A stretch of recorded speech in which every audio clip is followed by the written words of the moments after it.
The views and opinions on the Craig L. Hayes Show do not necessarily reflect those of Westgate Resorts, ownership, or management. And now, on with the show. This is the Craig L. Hayes Show. And welcome back, everybody. This is episode number 3 with Mary Walker here at the Westgate Resort, Las Vegas, in Elvis Presley showroom. And we're going to continue talking about show business and the life backstage as a wardrobe dresser and costume maker and anything with a needle, thread, and fabric and leather and plastic can be turned into a wardrobe, a costume for somebody, and I think Mary has done it all that can be done.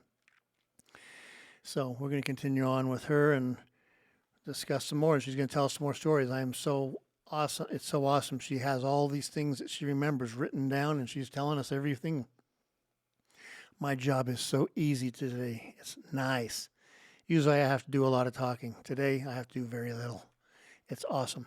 So, Mary, continue on. You're looking through your book on other things that you've done. What else? What else we got there? It was one afternoon, we had a guy, well, actually, the entertainment director and stage manager, whatever, Mark Harmon and Ed McDonald were standing by me, and the elevator doors opened, and Smokey Robinson walked out. He didn't come over and introduce himself to any of them. He came over and planted a kiss right on my mouth. And what's funny is I don't have hardly much of a mouth, but he planted a big old kiss on me, just like we'd been together forever. And they were looking at me like, how did you know Smokey Robinson? I'd never seen him before. Oh. But the Commodore's road man says he knows who does all the work. Yeah, Smokey's one of the nicest people. He's a nice, nice man. I can still feel his kiss on my lips. Woo! Oh, what a time we had.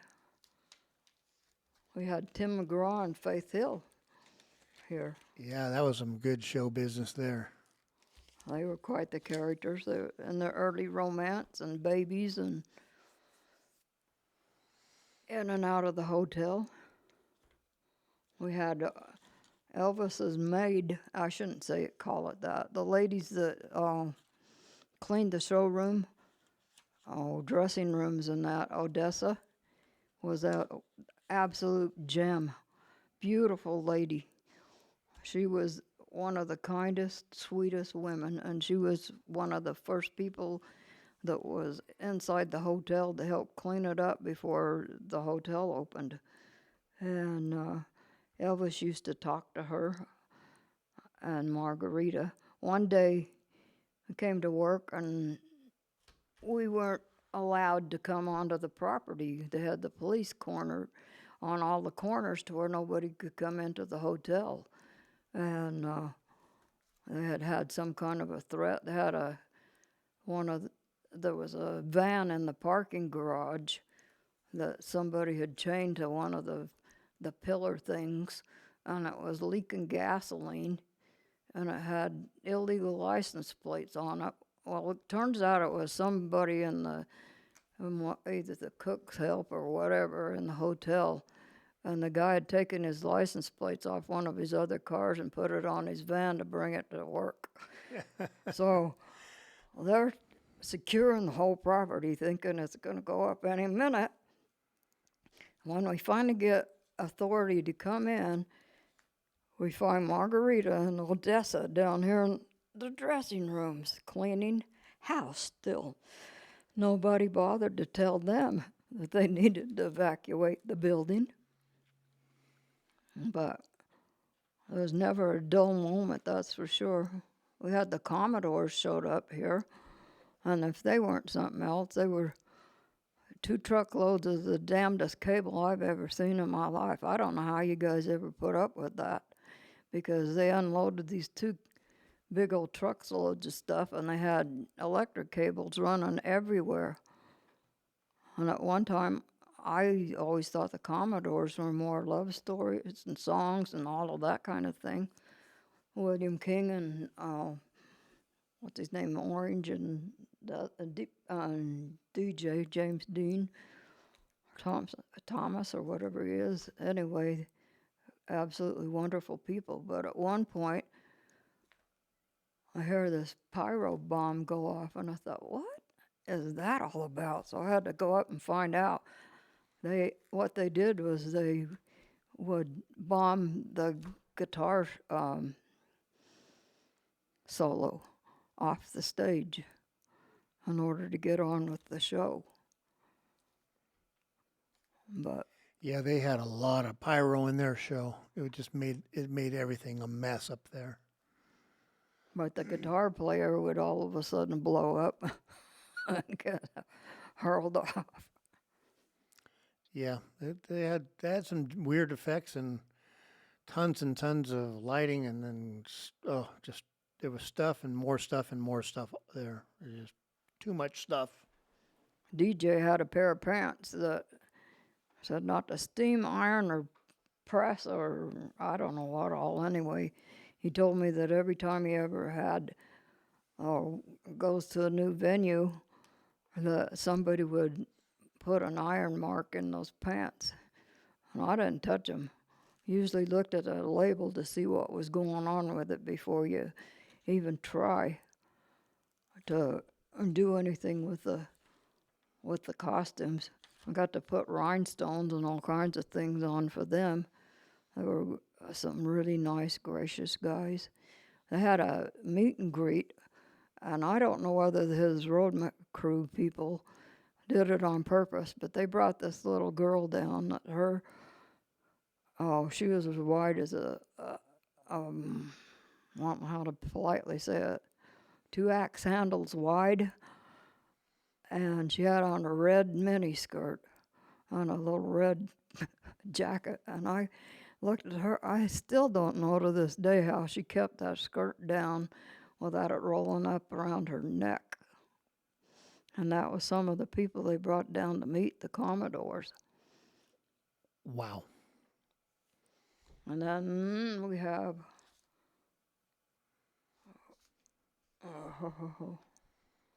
the Righteous Brothers. We had them, we had 6 nights a week? Or just 3? 3 or 4 nights. Yeah. I know they did shows. It was like Engelbert and Tim and Harvey Korman. And but the Righteous Brothers were something else. We got to spend time having at the end of the show, Bobby Hatfield would make himself a martini, and I'd gather up their dress shirts because I got to clean their dress shirts to press their suits and that and get them ready for the show, make sure they were all pristine. And Bill Medley at the end, I think when the last time they were there, said that I was cleaner than the health district. And then one day, Bobby come running in the room, and he had something, and I know Brad had something to do with that, one of the stagehands. Bobby had a package tied up with newspaper and a little bit of string, and inside of it was a picture. And what it was a bodybuilder in a Speedo, and they had posted Bobby Hatfield's picture on it. And then it said, "Dear Mary, I hear you wanted to see me in my underwear." And then it's "Love, Bobby." It sounds like something Brad would have done. And made a joke out of it. Yeah. He was always teasing them one way or another, but Yep. Bobby's family gave him a puppy for Christmas. I brought it to the hotel for him. Now, what does a guy that's in a show do with a dog in an upper hotel room? To have a puppy be left alone. Yeah, that puppy's going to get into all kinds of trouble. chew up everything in the hotel or make marks wherever it wants to. Yep. Not a smart thing, but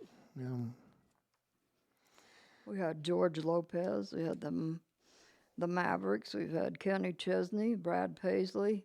Like I said, we were the Country Hotel of the Year. yeah, it was the Country Music Awards Venue of the Year is what we won that year. CMA Venue of the Year. Country Venue of the Year, yeah. I had Huey Lewis lean over that bar over there and sing to me, too. Because we had Huey Lewis and the News. Yep. What an incredible show they were. Yep. And then I had Keith Urban. His charisma was almost as good as Elvis when he walked out onto that stage and took command of the room. But he got down in the green room signing autographs, and he had a Sharpie pen blow up in his hand. And so I grabbed a big old stack of washcloths and a chemical cleaner called Zout. And I spent the next 20, 30 minutes cleaning Sharpie pen off of him. He couldn't even unbutton his shirt. He couldn't touch his nose or anything because he had this Sharpie pen all over him. Wow. He was probably pretty grateful that you'd helped him out there. I used to grab anybody from the green room. I would get a bottle of hand sanitizer and a washcloth. And as they'd come out of the room, I would go over and squirt hand sanitizer in their hand and then hand them a washcloth, because by the time they would shake hands with all kinds of people from all over the place, they didn't need to come out of the green room with germs. Yep, that's keeping down the bacteria count is very important. Because they don't want to be sick. Okay, got the millionaire done.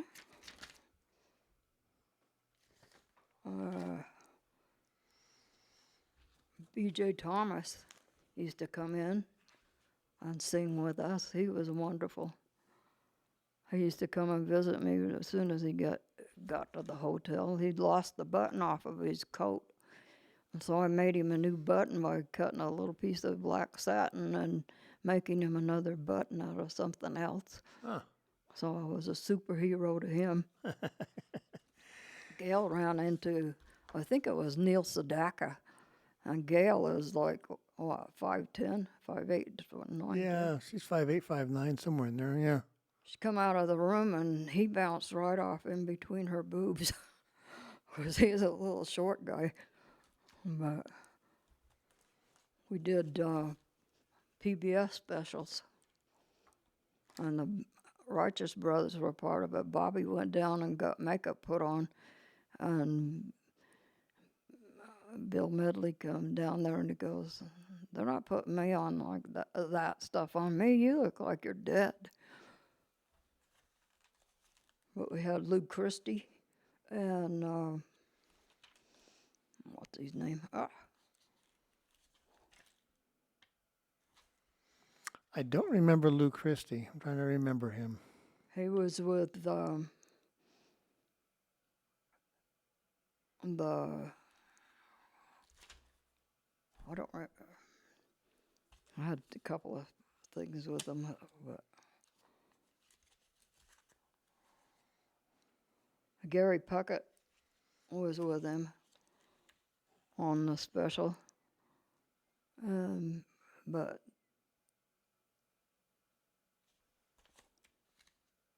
anyway, I'm skipping around here. Where I got to tell you about the Fab Four. They did several shows up there, and I washed one of the guys' wigs one night by accident, because I washed the clothes that were in the basket, and I didn't shake everything out real good. But one of the Beatle look-alike guys got a new hairdo. And then when they started out, they had gray suits like the Beatles had. Well, the drummer, Rollo, his suit was made by, I don't know whether the whole 4 guys' suits were made by a high school home ec class. And Rollo got to be the one with the best because his pants were made like a lady's, and the zipper came up the front without a fly for a guy, and they were clear up underneath his armpits. And then his jacket had, I think one sleeve was put in by one person and the other one was put in by somebody else because one arm had the buttons on the outside, which is traditional, and then the other one had the buttons on the inside Wow. of the cuff. And they said, "Can you do something about this?" So I got to make Rollo a whole new suit. And he was a very, very grateful young man. Those were good guys. I like the Fab Four. Man, those guys could sound like the Beatles. And they looked like them. Everything. I got to do the Sergeant Pepper orange jacket too. Replicated that for him at home. But, yeah, B.J. Thomas sings "Raindrops Keep Falling from Your," Raindrops keep falling on my head. Yep. And then, then we had, I need to jump to the lounge, I think, because I came in here, I think we met the Shintas. They came in for a long time, Yeah. back and forth. Louie Dewey was the first ones I got to work with, and Christine W. And then we ended up with Menopause musical for 9.5 years, and that show is still going on the Strip. We ended up with Sheena Easton was the smartest because she married a plastic surgeon, and she got all of her work done on her body and face, and then she divorced him. I guess that's how it works sometimes. Then we ended up with Loretta Holloway. She was something else. She'd be sitting on the stage singing, and everybody would stop to watch her. But then we ended up with had Menopause, and then we had Nonsense with the Nuns, and Sheena Easton's backup singer, Michelle Johnson, ended up one of the nuns in the Nonsense. And then we ended up with the D Word, which is the lady that wrote Menopause the musical, and it didn't go over very well. But I had an ex-husband once upon a time. He was 6'7", about 28 years old, beautiful hazel eyes. He was going to France to be a writer. And he was incredible. But that didn't last very long. We ended up with Rich Little, and he used to have Steve Martin come in to visit him, and then Jimmy Rogers, which, sadly to say, I was in love with Jimmy Rogers because we had one radio station when I was a kid at the airport in Moab, Utah. The Cortez radio station came in, and you could hear, he would sing Honeycomb, Won't You Be My Baby?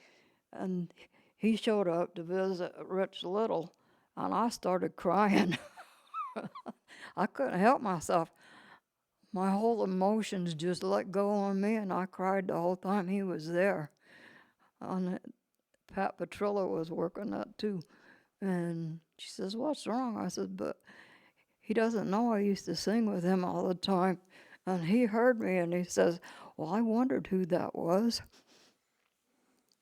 But I had Andrew Dice Clay for a neighbor. He was down here in this room too. Yeah. And one of his guys came down and borrowed the scissors long enough to cut his sweater sleeves off. And he's something else. I used to go in and put dryer balls in the dryer and let him roll around while he was on stage. Anything to keep the noise from being able to hear what he was saying. We had ended up with Gilbert Godfrey, the Aflac Duck. Now he's an interesting character because what you don't understand is being 5 foot tall, I talk to a shirt, not to a face. So Gilbert Godfrey shows up and he's the same height as me. And I'm looking him right straight face to face. That was quite an experience. Yeah, someone your height. Remember, Mary's 5 feet tall. But he's the Aflac Duck, and then he made some stupid remark that got him thrown out of being the duck. But we ended up with Joe Piscopo. There were several of the people that were on Saturday Night Live that were in the lounge or over here in the showroom. But we had, George Lopez was part of the group.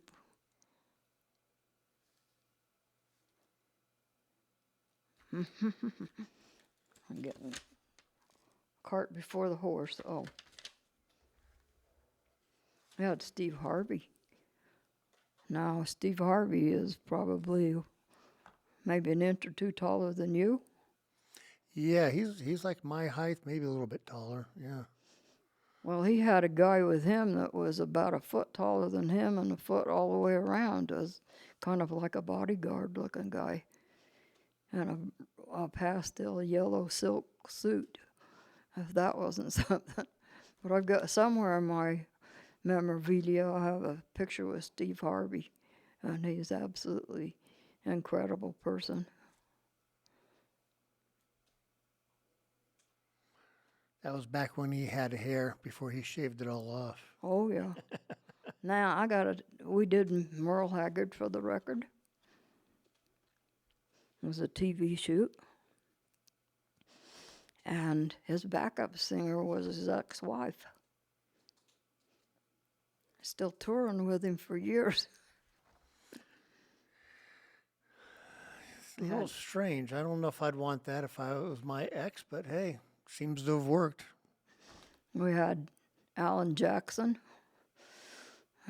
My entertainment director decided it was my job to go take the bus driver to get liquor from a liquor store.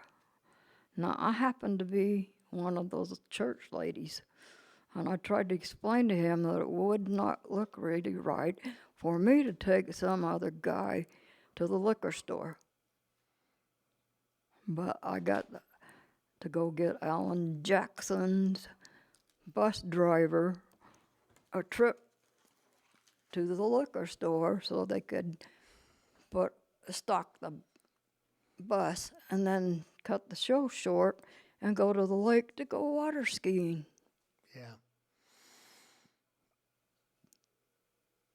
Yeah, I don't know if I really cared for Alan Jackson's show and the whole thing, but yeah, it was just a show, just a show. Just another show. Oh, by the way, we closed more shows than opened here.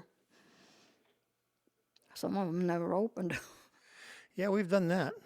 Yeah, we've had a lot that never officially opened. They got into rehearsals. They got into a short time period of pre-production and then never opened. So it does happen. That's show business. On the lounge, we had Louie Louie, Sheena Easton. We had the menopause for 9.5 years. Do you know how hard that is to be a menopausal woman for 9.5 years? Wow. That was quite a party. They gave me a fifth of Grey Goose vodka. That was to spray costumes with for odor. Oh, okay. And I hid it in the dressing room up there. But I don't know who got it, but I never did get to spray costumes with it. It all went away, right? Mm-hmm. Somehow it disappeared. And We did Nonsense. They were something else. We did Hitsville, Rich Little. Oh.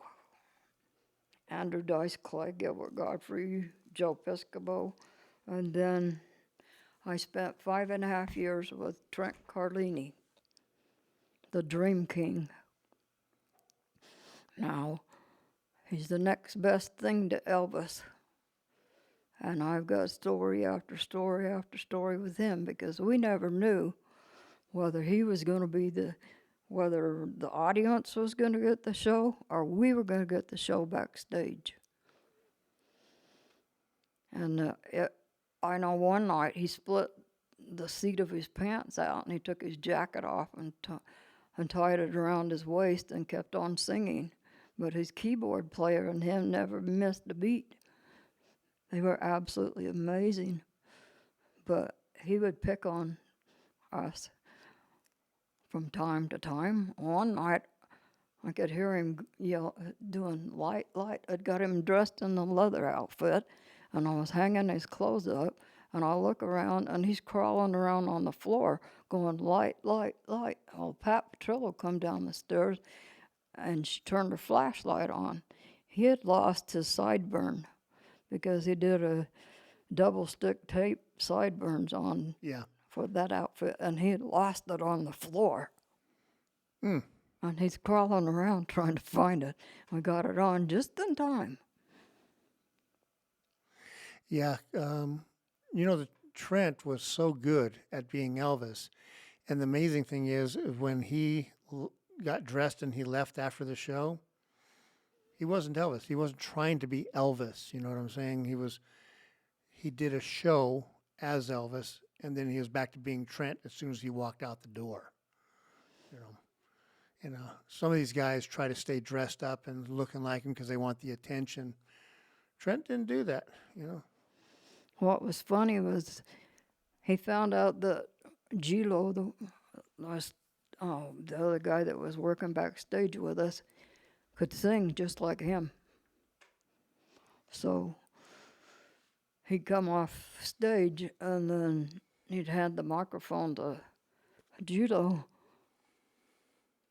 And then when he was supposed to come in, Trent would bend over and be looking at the floor or something like that, and Gilo would have to sing backstage whatever Trent needed to be singing. But that was the kind of things he used to do. We never knew whether he was going to pick on us or he was going to pick on the audience. But he got in the wrong. Well, I shouldn't tell you this. Well, maybe I will anyway. He come running down the stairs with just his G-string type cup on the first show that we did in the lounge. And it embarrassed me so bad that he got dressed in his outfit upstairs for his first number instead of doing that. And after a while, put on a black leotard underneath everything, which you couldn't see any of it anyway. But we spent quite some times together. He turned his jumpsuit. He tried to get in his jumpsuit at the wrong number. I turned it wrong side out. And then he's trying to get back in it, and it was wrong side out. So, like I said, you never knew whether the show was going to be backstage or whether it was going to be aimed at the audience. Yeah. Because a lot of strange stuff happens backstage. It's just not all in front of the audience, that's for sure. We got Jerry Helmet. How tall's Jerry? I think Jerry's like 6'4". He got to be taller than that. No, he's right around 6'4". Yeah? Yep. Well, boots on and all that, they look huge. He came down during the Nonsense show, and I'm trying to tell the ladies he's here for me, not you. Because there's this great big giant guy cutting through from tech services to go over and do the Benihana area. But they were quite surprised when a great big guy showed up. Yeah. And what other stuff you got written down there?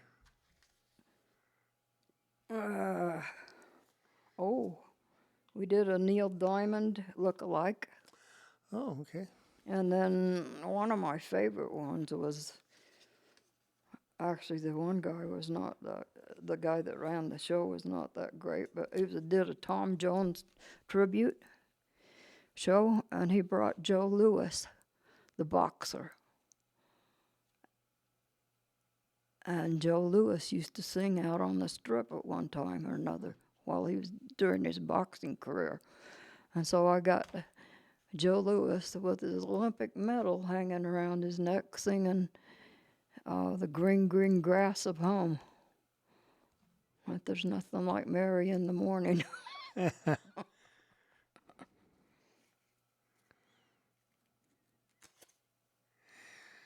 Well, you've certainly been around a lot of people and gotten to, get to know them very well backstage and help them out. And wardrobe is truly the unseen and unsung heroes of so much that goes on in our business. Just trying to keep the show on and keep people dressed and running to the rescue on anything going wrong. So, what else you got? Anything else on that, or is you? Oh no, I'm not running out. We got the Osmond kids. They did the amazing Technicolor Dreamcoat. Oh yeah, that was a good show. Those kids had size 15 shoes. Some of those kids were big, which is kind of funny because the Osmonds aren't a bunch of big people. I've been around Donnie and Merrill and Alan and them, and they're not big people, but they sure had some big kids. One of the first shows I got to do was at the Sound of Music and Evita over at the forgot what it's called downtown. Smith Center? Not Smith Center. Before that. I don't know. It's they turned it into something else now, but anyway, they used to do shows in that one part of the baseball field and stuff that was down there. Oh, Cashman Field? Yeah. Okay.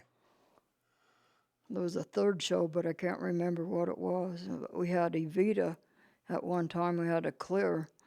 Everybody had to stand back while Evita ran up and over the bedroom scene and out to get onto the other side of the stage. So everybody had to clear for her. But I had a guy that he did Evita on Broadway, and the man never spoke one word to me.